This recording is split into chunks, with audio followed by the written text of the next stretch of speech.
Hello students, I'm your physics teacher. I'm very happy to get in touch with you all. Though we are separated by distance, it is our school and the subject that is bringing us all back together. I would like to read this quote, explain it, and then get back to the teaching part. What it says is, formal education will make you a living, self-education will make you a fortune. What we give you here is a formal education. It can only make you a living. But self-education is you taking some effort and educating yourself will make you a fortune. So I will request you all to take some pain and listen to all the videos that you receive. Try to make some notes, and the notes that you take with the help of the videos will not go in waste. Your notes will be rewarded when you get back to school. There is something called internal marks. You will definitely be rewarded in terms of internal marks when you bring a proper note with a proper understanding. And if you have any doubts, feel free to ask any of us. The doubts will be clarified. Now, let's get into physics.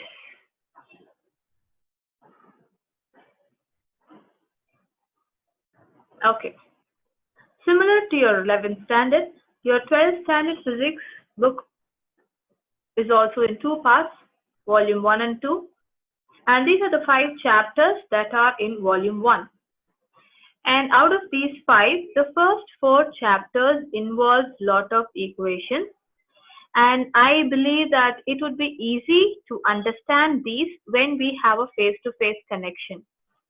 So I'm going to start off with Unit 5, electromagnetic waves, simply because it has a very less number of equations in it.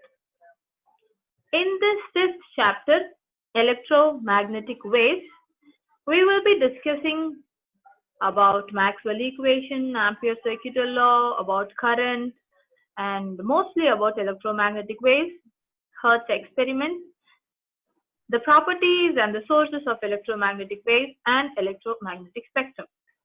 In this particular video, you will be listening to the introduction of this chapter, the experiment, the production, the properties, and the sources of electromagnetic waves. So we are going to listen only to a part of this lesson. So I request you all to give your full attention during this time. Okay, I would like to start with a question. What is light? When I ask you what is light, immediately there are some answers that are coming to your mind, like light is a form of energy. It is light which helps us to see things, and the words like reflection, refraction, and all. And these are what you have learned in your earlier classes. In this chapter, we are going to learn something more than that about light. In 19th century, all the physicists, they were imposed with a question, what is light? It may sound very simple to you, but it has a very critical background to it, because optics and electromagnetism are two very different branches of physics. When I say optics, you will definitely remember about lens, light rays, and all. When I say electromagnetism, the word electromagnetism is a combination of electricity and magnetism. So it is a combination of electric field and magnetic field. So light is somewhere aside, electric field and magnetic field are somewhere in a different place. But there came a scientist named James Clerk Maxwell. He is actually a theoretical physicist. A theoretical physicist is somebody who derives a lot of equations and proves a concept theoretically. So he is very good with paper and pen, not in experiments. With his theory, he said that light is an electromagnetic wave and it travels with a velocity 3 into 10 to the power 8 meters per second. It is just a theoretical interpretation. But later on, there came a scientist named Hertz. He performed an experiment and proved the theory of Maxwell. So when Maxwell's theory is proved, it combines the two different branches of physics, the optics and electromagnetism together. Now, the light, which used to be a part of optics, has come to electromagnetism. We know that light is a wave. Since it comes to electromagnetism, we call it as an electromagnetic wave. So in this chapter, when I say electromagnetic wave, it is not something very new. It is nothing but light. So before we could learn more about this electromagnetic wave, I think it would be nice and interesting if you learn about its properties.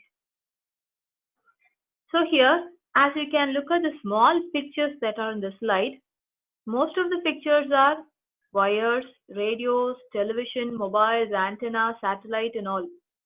So it shows that this electromagnetic waves are very much used in the communication system. So when you look at the second part of the pictures, you could see some X-ray, specs and all. So it is used in medical field. The two huge applications of electromagnetic waves are in communication and in the medical field. Okay, now let's learn what are electromagnetic waves. So I would like to read out the definition to you. Electromagnetic waves are non-mechanical waves which move with a speed equal to the speed of light. When I say non-mechanical wave, it means that it is a transverse wave. So electromagnetic wave is nothing but a combination of electric and magnetic fields together. How can they be connected? When I say two things are connected, it requires a specific condition. The specific condition is time-varying electric field plus time-varying magnetic field, not a constant electric field and not a constant magnetic field. An alternating or a changing electric field and a changing magnetic field, when they combine, they give out a electromagnetic wave. And as I said, this electromagnetic wave is nothing but light. Light can travel through vacuum. It does not require a material medium to propagate. So this electromagnetic wave can also propagate in space. It does not require a medium. Time-varying electric field plus a time-varying magnetic field gives us the electromagnetic wave. What is its relation? I would like to tell in brief about Maxwell and Faraday's experiments. You may be familiar with this, but I would like to repeat it again for you. Electric field can produce magnetic field, and magnetic field can produce electric field. Or I can say, when you see a current carrying conductor, or in simple terms, when I say when you see a wire, and when the current is passing through the wire, when there is a flow of current in the wire, that wire can actually act as a magnet. It has magnetic field surrounded to it. When I say wire, you will simply imagine a cylinder, and the cylinder will have magnetic field around it. So when does this magnetic field come into existence? When the current starts flowing through the wire, the magnetic field appears around the current carrying conductor. So electric field produces magnetic field. When electric field can produce magnetic field should also produce electric field. So change in magnetic field produces electric field, not a constant magnetic field. When there is a change or a constant change in magnetic field, electric field is produced. There are a lot of experiments to explain both these concepts, and you will be learning about this in the previous chapters. So you will have a clear picture about it when we learn the other chapters. For now, all you need to know is electric field can produce magnetic field, or change in electric field can produce magnetic field, and change in magnetic field can produce electric field. When they both combine, we get a electromagnetic wave, as you can see below. And this electromagnetic wave has a bunch of equations called as Maxwell's equation and Ampere's circuital law, Maxwell's integral form and all. And we will be learning about this mathematical form in the later classes. For now, we will be concentrating only on the theoretical session. Definition. What are electromagnetic waves? That are waves which contains both electric field and magnetic field. It is a non-mechanical wave. It is transverse in nature. It can propagate through vacuum. Okay, when I say it travels, it has electric field and it has magnetic field. What is the relation between these three? The direction of the wave, the direction of electric field, and the direction of magnetic field. All these three are mutually perpendicular to each other. For example, when you consider the red arrow to be the electric field, and if you consider the blue arrow to be the magnetic field, then the green arrow is the direction through which your wave travels. So all these three are mutually perpendicular to each other. The electric field, the magnetic field, and the direction of propagation of the wave are mutually perpendicular to each other. They are like X, Y, and Z axis. And these are the introductions about electromagnetic wave. And this electromagnetic wave, or the existence of electromagnetic wave, was proved by the experiment designed and performed by Heinrich Rudolf Hertz in the year 1888. In his experiment, it is a very simple experiment. He has a receiver and a transistor, a receiver and a transmitter. This receiver and transmitter are kept 1 meter apart. How does this transmitter send a signal to the receiver is what the experiment is all about. So I would like to play a small video to you to have a better understanding of this experiment. Okay, here is the video, and this is Heinrich Hertz, and as you can see, the experimental setup is there on the table. In this experimental setup, the ring over there here is what you call it as a receiver.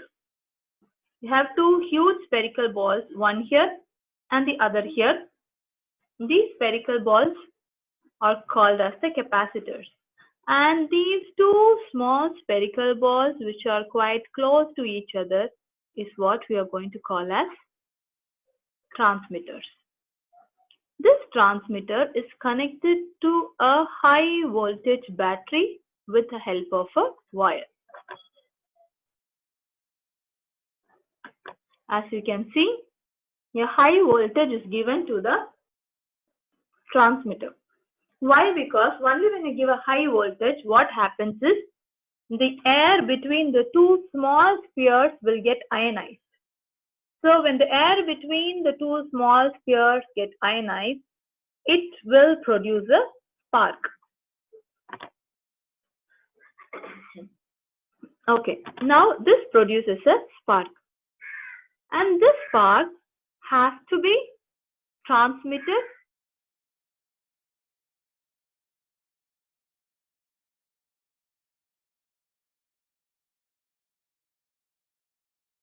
when the spark appears in the transmitter.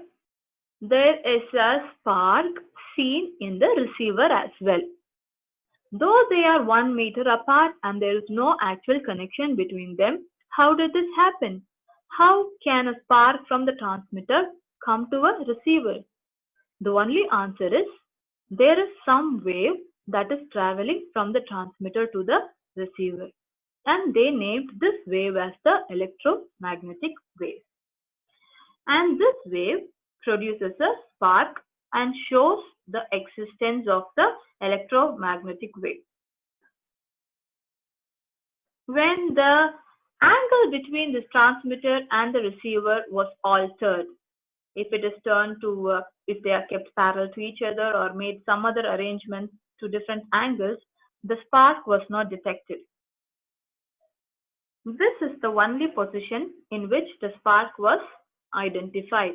And so we say that the three are mutually perpendicular to each other. The propagation of wave is perpendicular to the electric field and the magnetic field in the wave.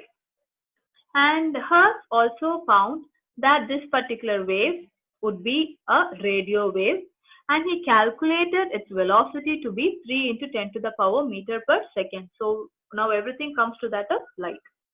And here is the experimental proof for Maxwell's theory. So we'll get back to the slides now.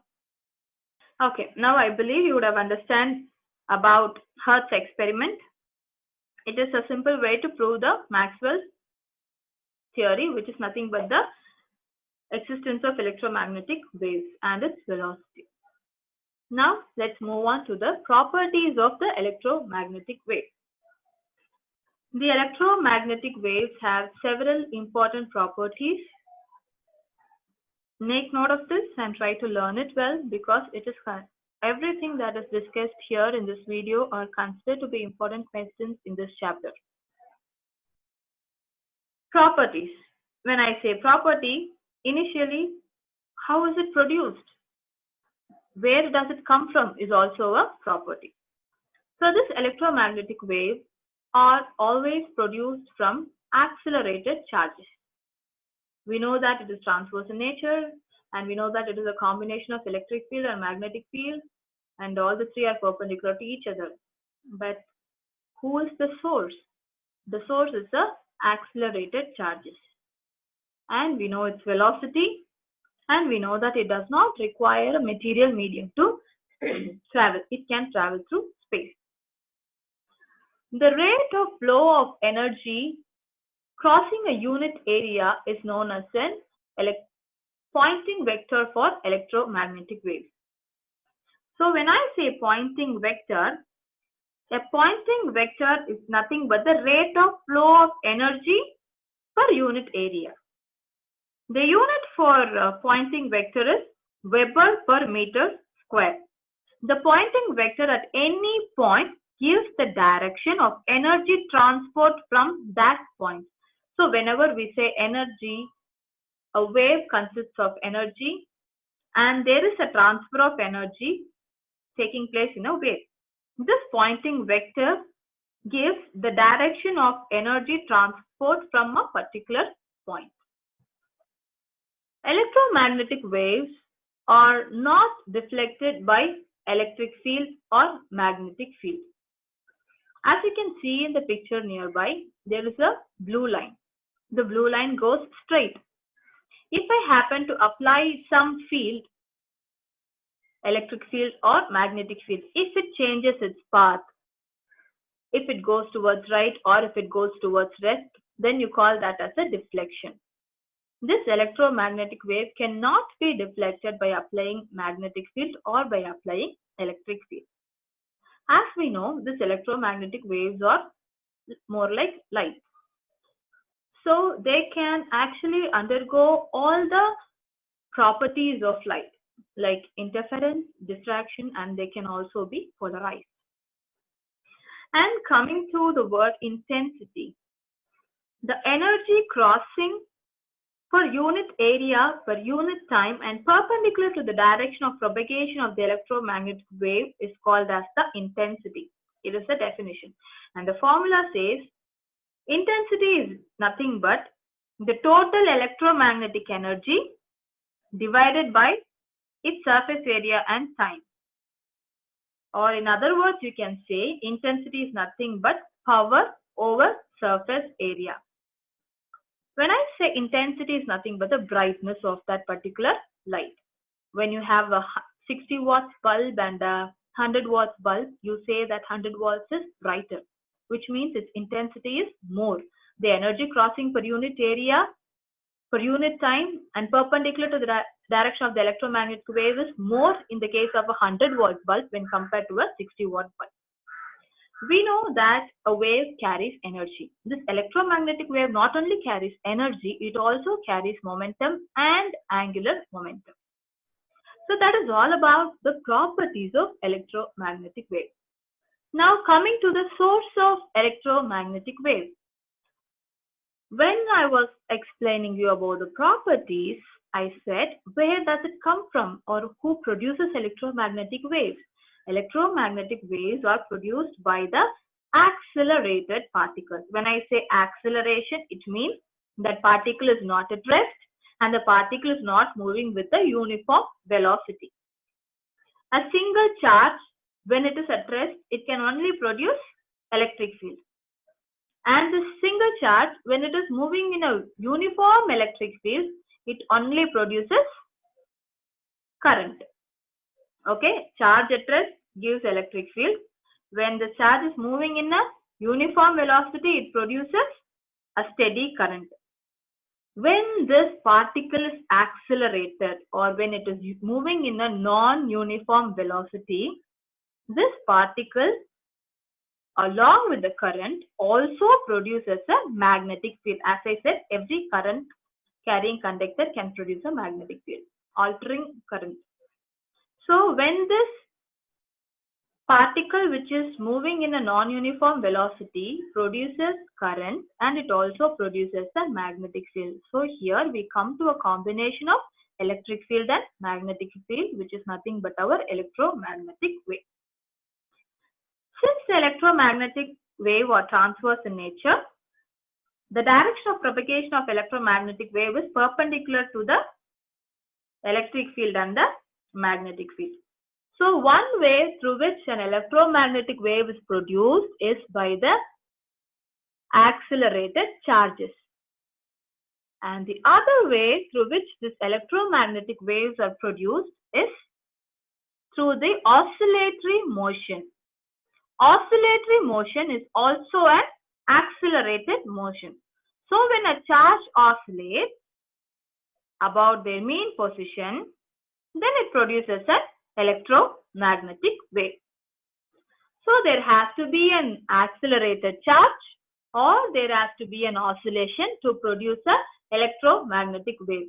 When the charge is at rest or when it is moving at a uniform velocity, which means there is no acceleration, and this cannot produce an electromagnetic wave. I believe you are clear with the source of electromagnetic wave. Only accelerated charges and oscillating charges can alone generate electromagnetic waves. Okay, guys, the time is up. I believe I made my points clear here in this. We will just have a small recap of whatever I said so far. In this, we have been discussing about the definition, the application, the properties, the sources, and the experiment. I request you to take some time, listen to it again and again, take proper notes and try your best to understand the concept. If you have any doubt, you can very well ask me the doubt and your doubts will be clarified now and then. I also request you to download the PDF of your 12th standard book from online. Go to the 5th chapter and try to read the pages which we have discussed so far. Take some time, learn well, understand the concept, and we'll get back to you in the next video. Thank you, students.